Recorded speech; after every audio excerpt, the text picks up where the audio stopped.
Bismillahirrahmanirrahim. Assalamualaikum warahmatullahi wabarakatuh. Para mahasiswa, kita lanjutkan ya.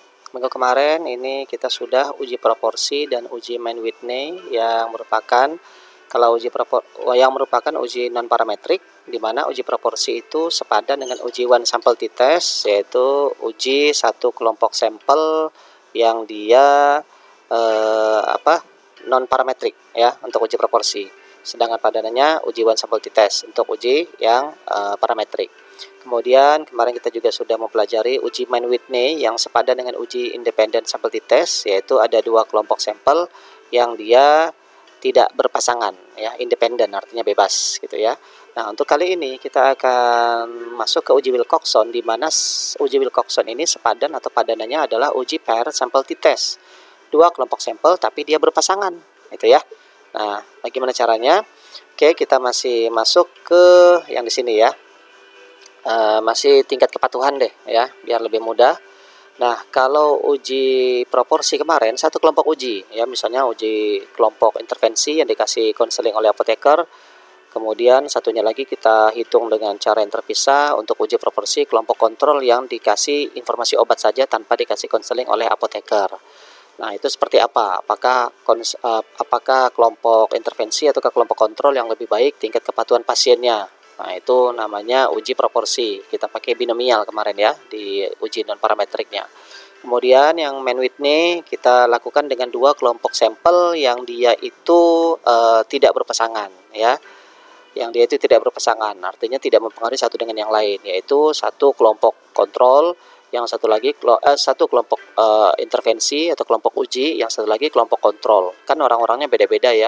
Nah, kalau kita lihat di sini orangnya berbeda, kelompoknya berbeda, tapi dia dilakukan hal yang diuji dengan uji yang sama gitu. Yang satu sama-sama dikasih obat antihipertensi, cuman bedanya yang di kelompok uji dia dikasih konseling oleh apoteker, yang kontrol dia hanya dikasih informasi obat tanpa dikasih konseling oleh apoteker. Nah, itu kita uji dengan Mann-Whitney karena dia masuknya kategori non parametrik. Nah, sudah tahu ya alasannya ya kenapa non parametrik, karena ketika kita uji dia normalitas ternyata dia tidak terdistribusi normal. Oke. Nah, sekarang bagaimana kalau dengan kasus dua kelompok sampel yang dia itu berpasangan? Nah, jadi misalnya kelompoknya sama-sama kelompok uji ya, kelompok intervensi, tapi yang kita bandingkan adalah bagaimana hasilnya antara tingkat kepatuhan pada saat pertemuan pertama dengan pertemuan kedua, atau bagaimana tingkat kepatuhan pertemuan kedua dengan pertemuan ketiga, atau bagaimana tingkat kepatuhan pertemuan ketiga dengan pertemuan keempat ya. Nah, itu nanti mahasiswa coba belajar 1 ke 2 bagaimana, 2 ke 3 bagaimana, 3 ke 4 bagaimana. Nah, ini Bapak ngasih contoh 1 dengan 4 ya, 1 dengan 4 ini Bapak ngasih contoh. Nah, bagaimana caranya? Pertama, copy dulu ya kelompok uji yang pertama dan kelompok uji pertemuan keempat di copy ya, khusus untuk intervensi, lalu kalian pastekan. Nah, ini di sini Bapak udah ya, udah dipastekan. Ini kelompok pertama, ini kelompok pertemuan keempat. Ya, ini pertemuan pertama, ini pertemuan keempat ya. Total ada 48 ya, sama sesuai dengan jumlah pasien di kelompok kontrol ya, 48. Ini 49 karena di atasnya ada ada judulnya ya. Oke. Total ada 48. Oke, kita copy ya. Kita blok semua ya, ada tulisannya ya, ada 48. Nah, ya 48 orang. Kita copy dan kita pastekan dia di SPSS. Oke. Paste, oke, dan kita kasih penjelasan di variable view-nya. Yang pertama itu adalah kelompok pertemuan P1. Nah, sedangkan yang bawahnya adalah pertemuan keempat. Udah cukup ya. Lalu kalian analyze, lalu kita uji non parametrik ya. Lalu karena dia dua sampel yang saling berkaitan atau berhubungan, makanya kita pilih two related samples. Sekali lagi, karena dia dua kelompok yang saling berhubungan, maka kita pilih two related samples. Ya, kita klik. Pertemuan pertama boleh kita simpan di variabel pertama, pertemuan keempat boleh kita simpan di variabel kedua, lalu kita klik options, boleh kita isi deskriptif, boleh tidak, karena untuk uji non parametrik tidak diwajibkan. Lalu kita continue dan kita Sudah pilih ya, terpilih, ini sudah tercentang Wilcoxon, lalu kita klik OK. Dan here they are. This is the result. Ini hasilnya. Kita copy di Word seperti biasa untuk memudahkan kita menganalisisnya.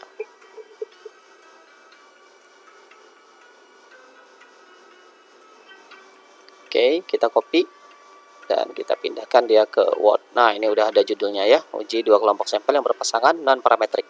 Uji Wilcoxon. Kita paste. Oke, sudah di sini. Dan kita tandain dulu, ternyata rata-rata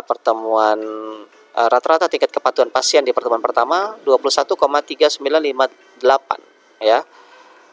Oke, sedangkan di pertemuan keempat, wah, meningkat tuh menjadi 24,4167. Nah, ya, jadi maksimalkan 25 kan tingkat kepatuhan itu kalau pakai instrumen MARS namanya ya, Medical Adherence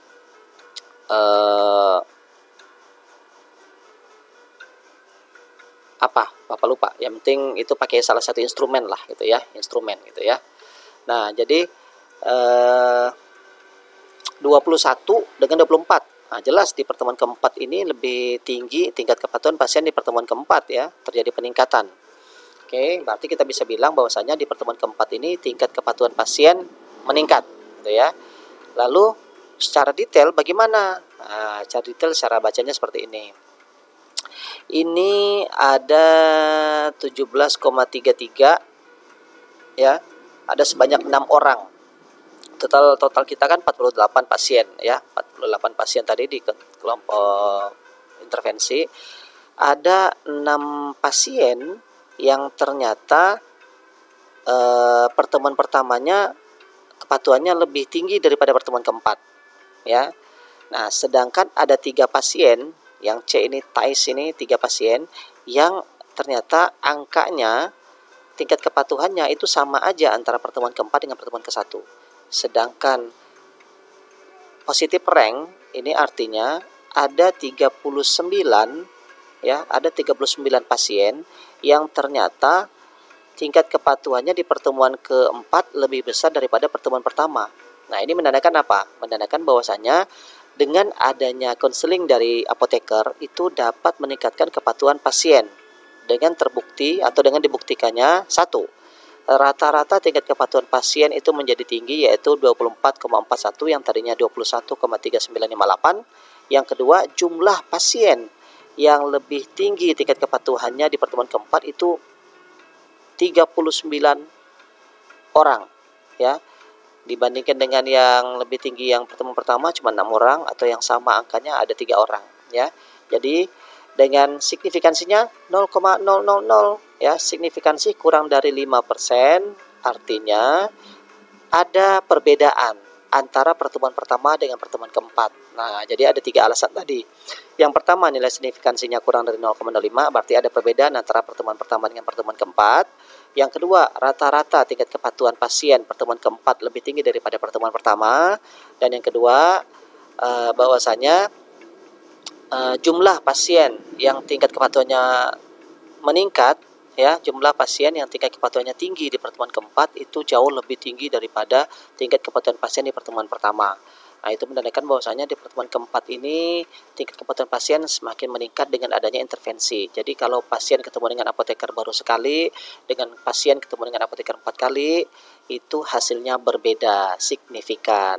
Nah, berarti memang apoteker dibutuhkan untuk memberikan konseling kepada pasien. Nah, itu kesimpulan akhirnya. Nah, Bapak harap kalian dalam menjawab juga seperti itu ya, dibuat ceritanya ya, diketik aja, dibuat deskriptif ya, secara narasinya kalian ketik sekaligus belajar nanti bagaimana cara menyusun skripsi.